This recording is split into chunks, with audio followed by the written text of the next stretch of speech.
Lobby group AfriForum and its union Solidarity have clarified that they are not calling for a separate development, but rather funding to build their own schools to preserve their culture, they say.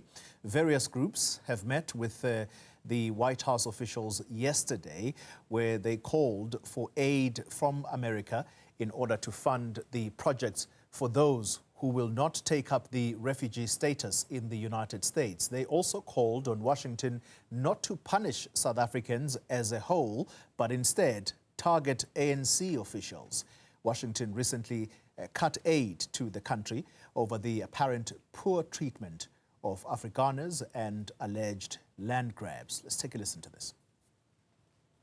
What we've done in South Africa, we've written to the President in April last year with regard to the Expropriation Act. He simply ignored us. Then with regard to the Bella Act, we were involved, our colleagues at Solidarity involved with negotiations with government, also mandated by the President, and he simply denied afterwards that he knew of the agreement that was reached. Then, of course, in the last month, we've heard the President's spokesperson saying they refuse to speak to us. The President will not meet with AfriForum and Solidarity. That's their prerogative. But if they don't want to speak to us, they should not become hysterical when we speak to people that do want to listen to what we have to say. Well, let's stay with this story. The South African Chamber of Commerce in the United States has expressed concern over what it says are fragmented and uncoordinated engagements by Solidarity and AfriForum. It says a lack of consultation has dire consequences for the economic sector or the business sector. The Chamber's Neil Diamond joins us this evening to expand on their statement that they've issued today. Mr. Diamond, good evening to you, our time, and thank you very much for your time. Let's start with part of what your statement is saying here, and that is that fractured and conflicting narratives are not helping in this situation. Who do you blame? Well, good morning from the US and good evening to your viewers in South Africa. The South African Chamber from the USA has expressed our deep concern regarding fragmented and uncoordinated engagements by South African interest groups visiting the United States with unchecked messaging that may not align with a broader national interest in strengthening relations between South Africa and the US. As representatives of the business community, we are particularly concerned that non-governmental organizations and advocacy groups are addressing issues with significant economic implications, and they are doing so without the inclusion of the voice of business.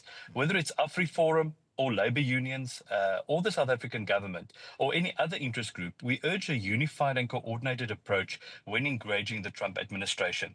South Africa's messaging must be clear, consistent, and inclusive, ensuring that diplomatic and trade relations are strengthened rather than fragmented. We know that the Trump administration needs to hear a coherent and strategic message rather than that reflects South Africa's national interests, including issues of economic growth, trade, security, and social stability. This should acknowledge the concerns of the Afrikaners, and obviously the executive orders have highlighted that there are issues with the Afrikaner community, but not in isolation. It should be addressed in solidarity with a broader South African agenda. The business sector, which plays a critical role in economic growth, job creation and investment, must be part of these discussions. I think we have called on stakeholders, including government, business, and civil society, to engage collectively in advocating for policies that will strengthen South Africa's economic ties with the US, rather than presenting fractured and conflicting narratives. We cannot afford to speak from a library of competing voices. We must present a unified front that reflects the collective interest of South Africa as a whole. Mr. Diamond, the AfriForum and Solidarity groups are still in the United States as we speak. Would you, as a business grouping, want to have an audience with them in order to explain that perhaps what they are engaged in is going to damage this very country, which they say, by the way, they are not willing and they are not interested to move away from In other words, they won't leave South Africa. But what good will South Africa be if economically it is impaired? Question would be is if they're not interested in leaving South Africa, why are they here? Why are they in the United States? In what environment can one condone where organizations engage directly with foreign leaders based on domestic issues in South Africa? As we've indicated, the plight of the Afrikaner has been very significantly highlighted by the executive order of President Trump. I think it is time for our government to do some introspection about how we treat minorities in our country and what is the role of minorities in our country going forward. But at the same time, AfriForum should cease and desist from engagement with the White House. That is the role of the diplomatic channels that are between our two countries. The concern is we don't know what their message is. And if their message is left unchecked, this leaves a narrative where various voices are providing different levels of information, could be conflicting information. We are trying to mend the relationships between South Africa and the United States.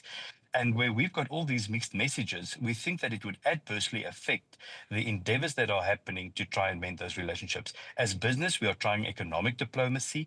We've got our own relationships that we are trying to share the narratives of why it would have a negative economic impact if we continue with the current relationship with the United States. But we don't know what AfriForum came to discuss. I'm not seeking an audience with AfriForum. What I do believe is that AfriForum should take hands with government, with business, and that we have a collective engagement, not fragmented as it is currently occurring.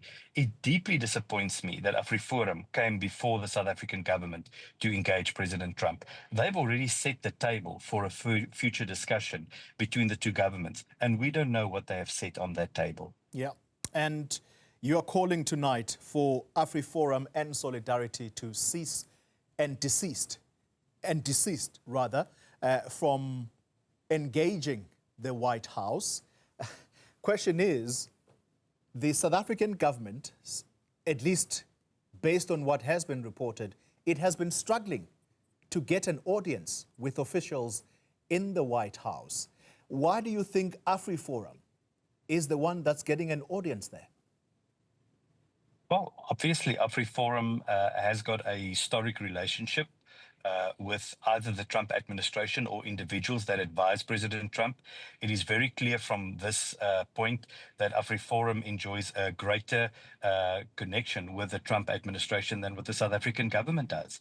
And I think that's why we are calling for a unified engagement. AfriForum should maybe join the South African government and taking in hands so that we can address what is in South Africa's national interest in the relationship with the United States. Having gone unchecked and all by themselves, representing a subset of our society in South Africa, raises concerns for me. It does not mean that the plight of the Afrikaner is not close to my own heart. And many folks that are in business in the United States are from that demographic and that sub-society in South Africa. But we'd like to see a collective and unified engagement, not fragmented as it has occurred at the moment. And I think that's why we are calling on AfriForum to cease and desist. Take hands with the South African government. If our own government can't get a meeting at the White House, we need to raise the question, how does AfriForum get a meeting at the White House? And that's the question I think everyone has got to try and answer. And tonight, both you and I doubt we have any answers to that. And perhaps to wind up our discussion, they are saying to the United States government that please do not punish the whole of South Africa. Do not withdraw funding, nor touch AGOA, because that will have a direct impact, perhaps even in their interest groups. The point is, who do you think the White House is going to listen to between, I guess, AfriForum and the South African government? I think our challenge have been over the last couple of weeks that we don't know who informs President Trump or the Trump administration.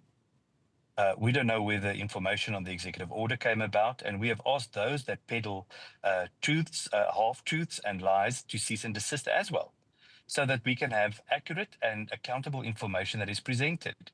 In an event where you have got folks that are already laying the table for a future discussion between our government and the Trump administration, I only see hardship. in this whole endeavor. We don't know what AfriForum have shared with the Trump administration, already asking that certain people be punished and others not be punished. That we are, as a collective society and a country in South Africa, going to feel the punishment if we lose AGOA, if there are future economic sanctions against our country, and if we lose the aid that have we received from the United States. It is in our best interest to restore the relationship, not fragmented or as individuals, but as a collective. Let me ask you this final question, Neil Diamond. As a business grouping, the South African Chamber of Commerce in the United States, do you have proximity to the White House? And if so, how close are you to people like Elon Musk? Because those are the kinds of people that have the direct ear of the President of the United States. As the South African Chamber of Commerce, we represent the voice of South African business interests, but also South Africans that do business within the United States. Mr. Musk is born in South Africa. He's the richest man on the planet, and he does have the ear of the American president. But it is not for us to use our relations to act in the interest of a propaganda machinery. It is our interest to act what is in the best economic interest between South Africa and the US. To answer your question, yes, we do have relationships in the Trump administration. We also do have relationships on Capitol Hill, but those relationships is to advance the business policy and the business framework, including AGOA, for the benefit of the people of South Africa and for South African business. We do not want to get involved in the politics. We do not want to engage on the US foreign policy or South Africa's diplomatic relationship with the US, but we do want to see that that is restored so that economic relations can thrive and can continue to benefit South Africa in its transformative agenda. Neil Diamond, I want to thank you very much for your time this evening.